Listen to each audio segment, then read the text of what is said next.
we are so happy finally to welcome you, Clara and Gonzague, here at the first MoHo Day Summit. As you know, at MoHo we want to create a community of change makers, of people that want to get involved in changing the world in an impactful way, in a positive way. And we are so happy, and it's so meaningful that we have you today, and that you helped us since the beginning. MoHo is effectively under the patronage of under Clara and Gonzague. And so thank you very much for being here today and for helping us in just changing the way we want to do things. So first, I just to ask you some questions about your work at Raise, because Raise and MoHo share a lot of things, a lot of values. So first, maybe I will turn to you, Gonzague. Can you explain what is the vision and the larger purpose of your work at Raise, and how maybe you can draw a parallel between Raise and MoHo? Thank you very much. Thank you. When we created Raise 4 or 5 years ago with Clara, yeah, we have our 5th anniversary on 27 June. And you will be all invited, of course. Yes. With a famous singer, he is Jane. Jane. If you know Jane, you know Jane? You like Jane? So you can come, okay. We want to create, first of all, a lot of relationship between big groups, small-sized company, and startup. But the main idea we have is we are fed up about the opposition between generosity and profit. If you make your job with generosity, you are like a business. You are not a good businessman. If you want to make profit, you are a sad capitalist. And honestly, it's a big problem. And we want to change the world. We want to change the financial system. We want to change the financial capitalism now, because profit after profit, more profit is a big problem. As you know, the yellow jacket in Paris is not coming from nowhere. And we are pretty sure that we have to change the world. So we decided to create a private equity company, not a fund, but a company with a lot of big group, big corporate, Total, Danone, Schneider, blah, blah, blah. And we decided to invest in small company, middle-sized company, and much big company. But the team we build decide to share 50% of their carried. What is the carried? The carried is when you give back 100% of capital gain for shareholders, 80% is for the shareholders, and 20% is for the team, the GP, the general partner company. We decide to give back 50% of this 20%. It's unbelievable, because to recruit some people in the private equity business and say, first of all, if you want to work with us, you have to share 50% of this carried for a foundation. Nobody want to come. At the end of the day, we recruit 40% mixed, 20 female and 20 male. That's correct? Okay. I will check the figures after. Yeah. And we have €1 billion under management for investment in startup, investment in the middle-sized company, it's capital development, for investment in real estate.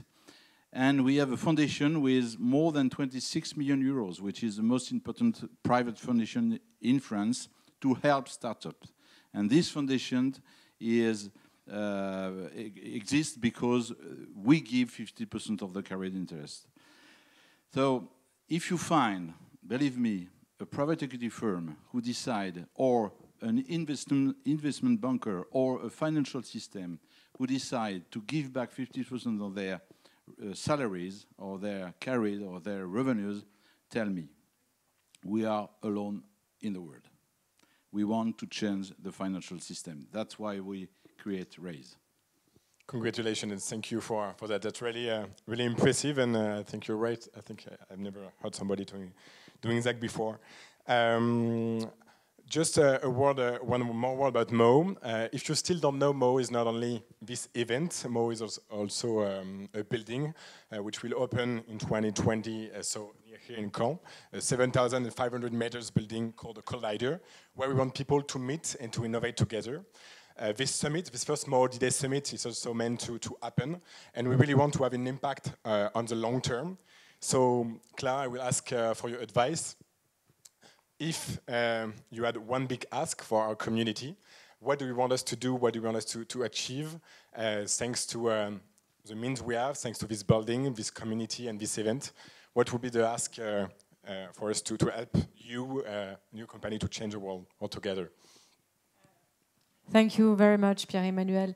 First of all, I'm very moved to be here because 5 years ago, on the 70th anniversary of the D-Day, at this time I was also president of the American Chamber of Commerce, and we did organize a big event called the Freedom and Solidarity Forum, where we had people coming from every nationalities. We had 500 people here, a lot of CEOs, a lot of young people coming from any continent, and Elie Wiesel was here making the conclusion. And the dialogue between Elie Wiesel and the young generation is a moment I will never forget in my life, because it was so deep of not only of emotion but of sense. Having the young generation asking how they could take the lead to have, as you say, peace on the earth, on the planet today. And I think we all are here because we all believe in the same thing. It's that we feel that there is a part of the world running after money, more money, to have more money, and money going to money. And we absolutely believe that we have two things that are so important for our lives. The first is take care of the planet, because the planet will survive, but it's not sure that we will survive on the planet. And second is solidarity, because freedom goes with solidarity. Maybe we have got the freedom, but with that we are more individualists. We're not taking care enough about the others. And as Gonzague was saying, we are putting in the hand of the states the responsibility of sharing, but maybe we can do it. And by matter of fact, we do it. But can we do that not doing that during the weekend and we're not working? And can we do that at work in the way we decide to do a business that makes sense, as you are doing, Pierre-Emmanuel, with your company HelloZack, where you're trying to do recycling and circular economy? And can we propose to any employees in any company to be not only to be useful, but also to have an impact on the way they are working, on the purpose they are doing, and also on the fact that they can give some of their time, of their competences, not only to make the profit of the company, but also to share with others what they are able to do. And guess what? What we are convinced is that that gives a better performance. We have launched a movement called for Benevolent Economy, and we have made a survey with make.org. We have sent a question, a very simple question: what should we do to have a benevolent economy, to 500,000 of French people? And we had 110,000 answers, which is a lot. It's really a lot. And what comes first is fairness, mainly in taxes, so that, you know, we have to be fair to have a real justice in front of the government and the tax. This is the first one. So everyone has to be treated as equal. But the second that comes is ecology and social link, all what has a link with CSR, which is very important to the average, you know, what the people have in the stomach. And it's, again, 500,000 of French people has gone through this survey. And the third one is being able to give time and to give back inside of their work. And the question like giving more comfort in the way I'm working, or increase the wages and so on, came number 12 or 15. Way back, way far from those three items, those three main subjects: how do we protect the planet, and how do we create more social link, and how can I myself, where I am, not only the CEO of a company, but me as an employee of a company, how can I give back, and how can you help me to do that easily and to do that during my time work. So it shows that when we want to work for peace, when we want to work for the social link, we have to put that in our business model. And I know that MoHo is doing that, and this is really the purpose of MoHo, because MoHo is really connecting the big companies and the startup in a purpose of peace and in a purpose of solidarity, so freedom and solidarity. And if you do that, we are quite convinced, Gonzague and me, that you will go to the success, because it's what people want. It goes to not only what what they feel, but also what they will be proud to build. You can be proud of being in a company, in a successful company, but not necessarily happy. Being proud and happy, what is the best you can give to any employee of your company? Yeah. Why everybody wants to speak about in the future of impact. Financial system need to have impact. Corporate need to have impact. Startup like to have impact. Everybody, citizen like to have impact. And why we have a partnership with School Lab is because we are also investors in School Lab. We are not only having a partnership, but we also... Yes, more than partnership. Because you think about impact first and business after. And that's exactly why we create RAISE. We think about first impact we could have on our business, on our community of startup, and after we think about the business to get money to have this impact. And I hope, and we hope, that in 10, 20 years, nobody will speak about a special impact fund. It's a nonsense to have a special impact fund. Normally, when you invest in a company, you need to be sure that there is a good impact on the planet. So if there is special impact fund, it's because there are a major problem. So that's why we think that thinking about impact first is better than thinking about business first. And the first thing everybody here can do after this conference is to sign up to the Mouvement pour une économie bienveillante. Yes, www.mouvementeconomiebienveillante.com, please. Please raise your hand if you didn't do that before. Okay, so now you know what to do right after. I'm recruiting for them. I got maybe a last question about the MoHo mix. If you look around here, you will see entrepreneurs, you will see corporate people, you will see young students, you will see citizens, you will see a lot of different people with different skills, different ways of speaking, of behaviors, and maybe it's not so easy once you say that we need to encourage diversity, we need to encourage different ideas and collision of ideas. Maybe it's not so easy because we speak different languages. Do you have any advice in how we can do really to make that really happen and not saying that only on slides or just putting people in the same room?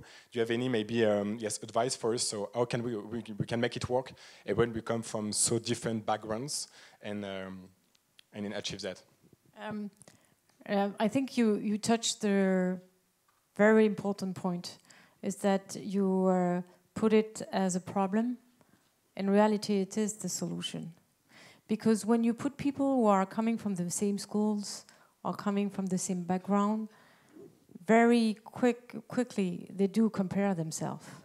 Because they can compare each other. You are taller, you are smarter, you are better in whatever and so on, because you wear the same suit, where does your suit from, and the same shoes and so on and so on.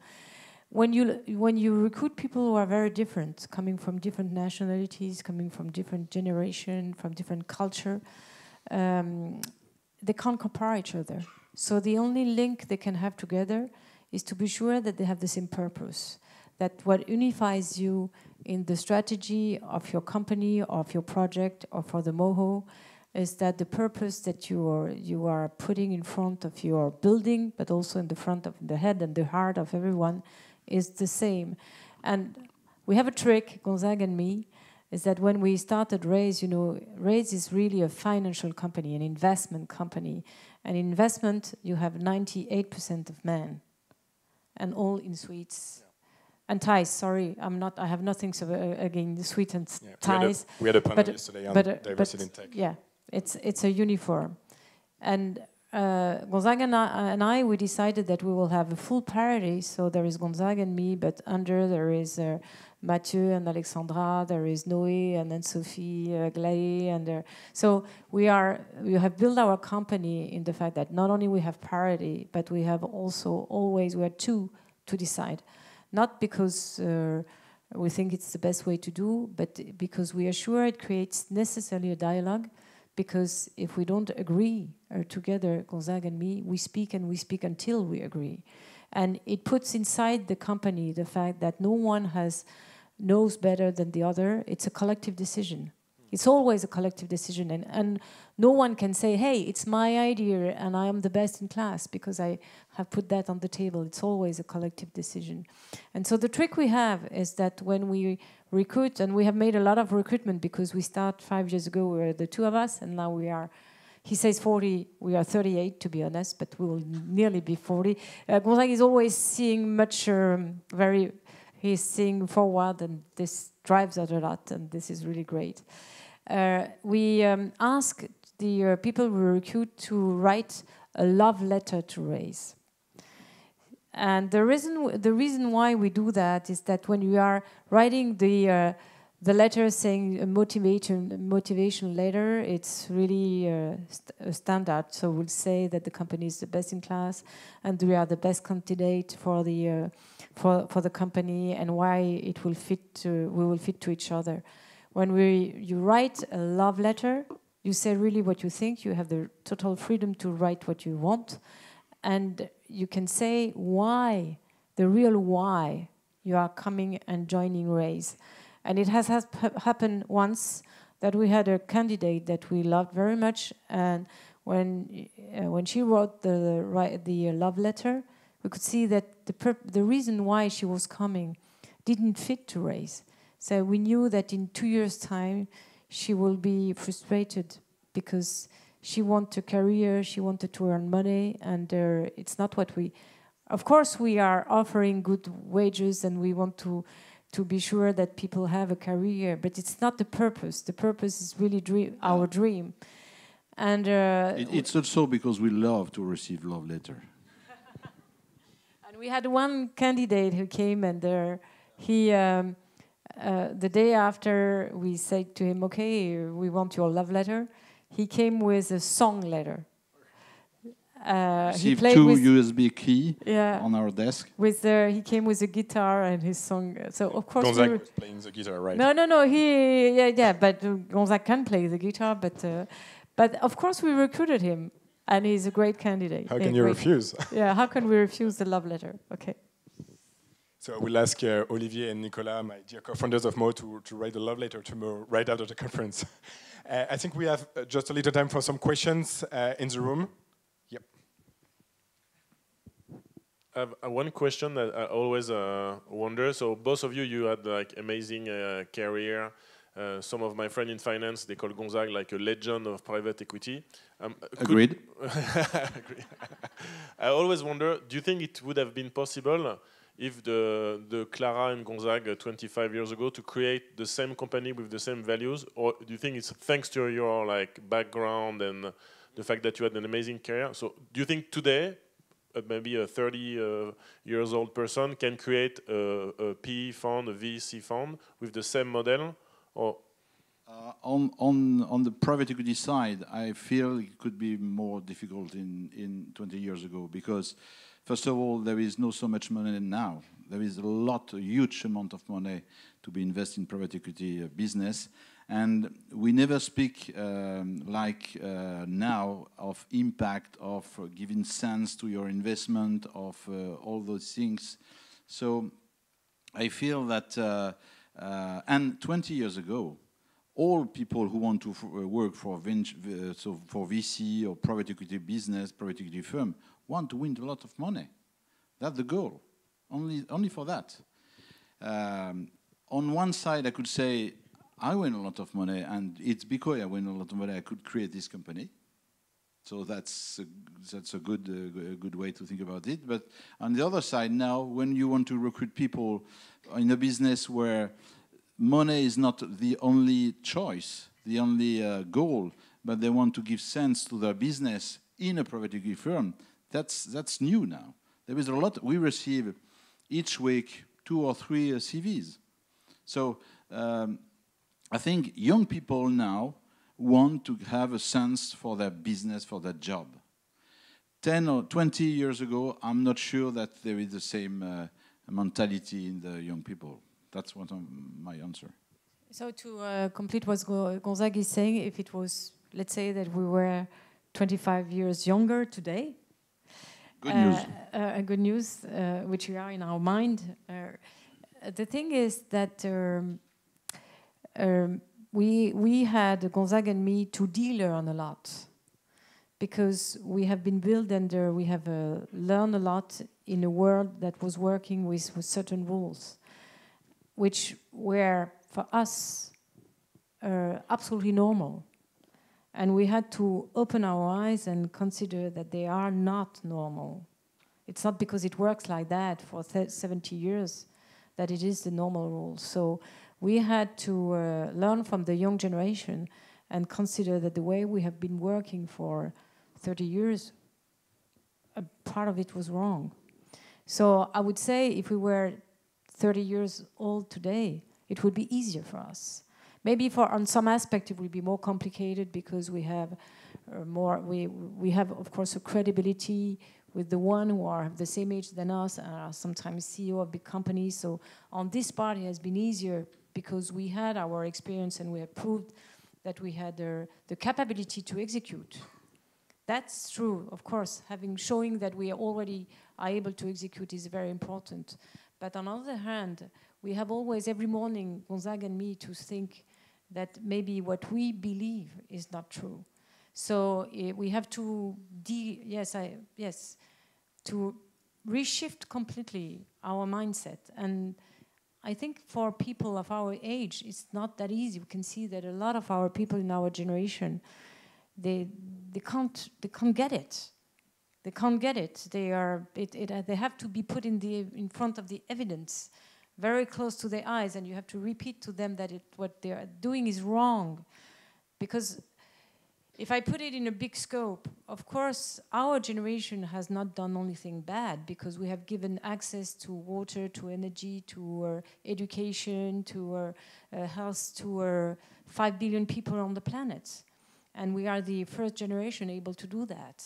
But at which price? At which cost? So now we have to rethink the way that we've done that, to think that we have done that with using too much energy. And when you use too much energy, when you eat too much, when you do everything too much, you become sick.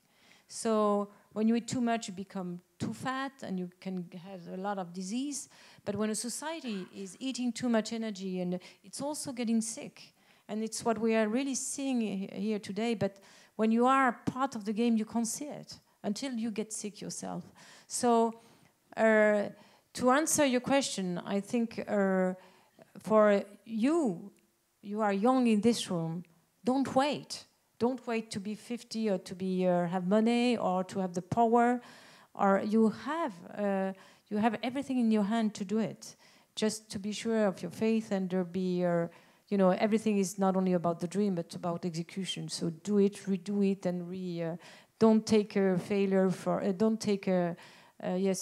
failure for mistake. And I think if there is something that we discuss a lot with Gonzague, that every time we fail, we don't believe it's a mistake. We learn.